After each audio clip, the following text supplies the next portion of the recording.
Happy New Year, everyone. Now that 2024 is over, I wanted to do a quick video just talking about my top 5 favorite Transformers of 2024. These are the best 5 toys that I personally purchased and played with.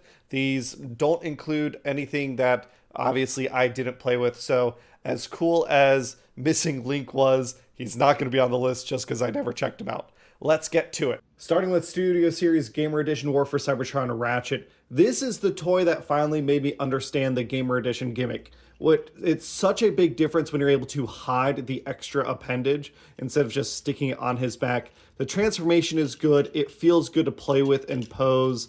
I like the design a lot already. I think that is very, very helpful. It's just a great toy, a solid Voyager, and the best of the Gamer Edition line so far. Number 4 is Comic Edition's Trackx. While he's technically a remold of a Kingdom figure, it's an extensive remold. The chest and the head do a lot to sell the toy, as does the Comic Edition paintwork. The Black Bold paint really helps sell how dynamic this guy is, and this base toy is just really, really solid, so he makes the top 5 absolutely. My third favorite toy of the year is Gears. It's the most solid deluxe I've played with all year. It's got a nice, simple, but effective transformation. Really good posability in all his joints. If you're looking for just a really, really good deluxe, Gears was the best one this year. We had another fantastic Commander class this year in Magmatron. It's my second favorite toy. It was a close second to it. Might be my favorite toy. I'm not sure, but the 3 dinosaurs are all fantastic. They're nice, big, and chunky. It's very posable. Let's hear those hips one more time. That's the knee.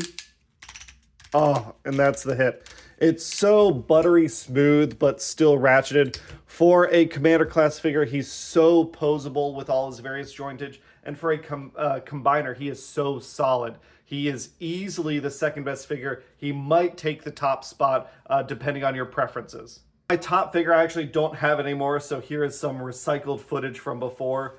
It is Studio Series 86 Optimus Prime.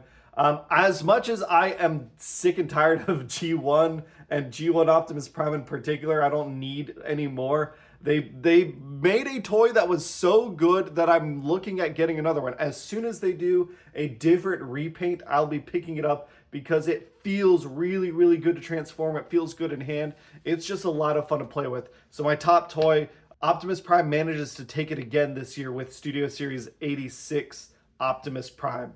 That's it for 2024. Next video is going to be talking about what I'm looking forward to 2025. Hope everyone had a great new year and catch you on the next one. Bye.